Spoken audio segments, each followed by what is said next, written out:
এই লেচাম হাতী বৰুৱাৰ স্মৃতি বিজড়িত এই মিছাকোট আৰু নদী দূৰত আছে চামধৰাগড়, যাক গ্ৰেট ৱাল অফ চাইনা অৰ্থাৎ চীনৰ প্ৰাচীৰ বুলি তুলনা কৰে। এই দুইটা কীৰ্তিচিহ্ন বুৰঞ্জীৰ পৃষ্ঠাত আজিও জ্বলি আছে। কিন্তু দুৰ্ভাগ্য যে এই মিছাকোটেই হওক বা চামধৰাগড়েই হওক আজিও পৰিত্যক্ত হৈ আছে। ইয়াত বেদখল চলিছে, বিভিন্ন ধৰণৰ মানুহে বসবাস কৰিছে। কেনেকৈ কৰিছে আমি নাজানো, কিন্তু আচলতে বুৰঞ্জী প্ৰসিদ্ধ এই দুইটা ক্ষেত্ৰ আচলতে বেদখলমুক্ত হ'ব লাগিছিলে আৰু বুৰঞ্জীৰ সমল হিচাপে অসম চৰকাৰে প্ৰত্নতত্ত্ব বিভাগৰ জৰিয়তে সংৰক্ষণ কৰিব লাগিছিলে। অসম সাহিত্য সভাৰ কলিয়াবৰ শাখাই বা নগাঁও জিলাই বিভিন্ন সময়ত চৰকাৰী পক্ষক এই দাবী জনাই আহিছে আৰু আমি সম্পাদক থাকোঁতেও এই দাবী জনাইছিলোঁ। আমাৰ স্থানীয় বিধায়ক কেশৱ মহন্ত ডাঙৰীয়াই এই বিষয়টো বিধানসভাৰ মজিয়াত উপস্থাপন কৰা আমি লক্ষ্য কৰিছোঁ, দেখিছোঁ। কিন্তু চৰকাৰীভাৱে যিখিনি হ'ব লাগিছিলে সেইখিনি আজিকো প্ৰতি নহ'ল। গতিকে মাননীয় মুখ্যমন্ত্ৰী মহোদয়ৰ প্ৰচেষ্টাত এনেধৰণৰ যিবোৰ ইতিহাস প্ৰসিদ্ধ স্থল সেইবোৰ সংৰক্ষণ কৰা আমি দেখা পাইছোঁ। গতিকে আমি আশা কৰিছোঁ মাননীয় মুখ্যমন্ত্ৰী ডাঙৰীয়াই কলিয়াবৰৰ এই মিছাকোট আৰু চামধৰাগড়ৰ সংৰক্ষণৰ ক্ষেত্ৰত যাৱতীয় ব্যৱস্থা গ্ৰহণ কৰিব।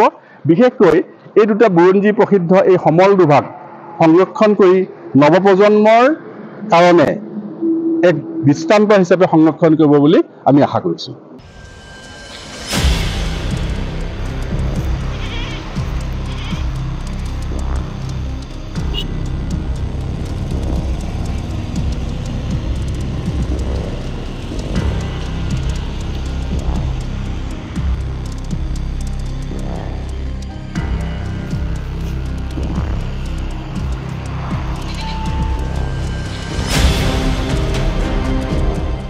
কলিয়াবৰৰ চামধৰাগড় বুলিয়ে নহয়, কলিয়াবৰৰ কিছু ঠাইত ইতিমধ্যে অবৈধভাৱে বহু লোক চৰকাৰী মাটিত বা PDR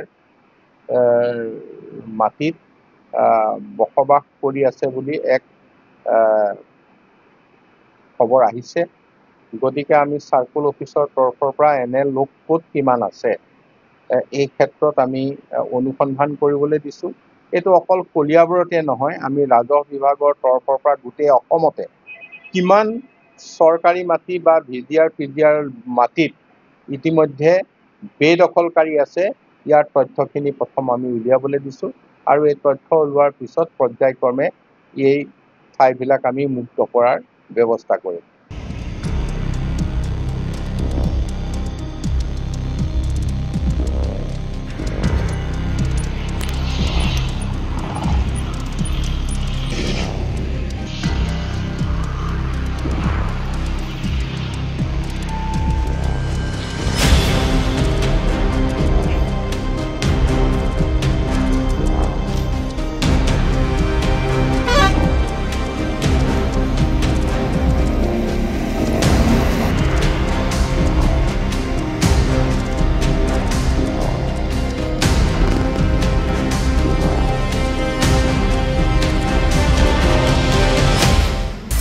আপুনি বিচৰা বাতৰি পাব কেৱল নিউজ 18 এপত।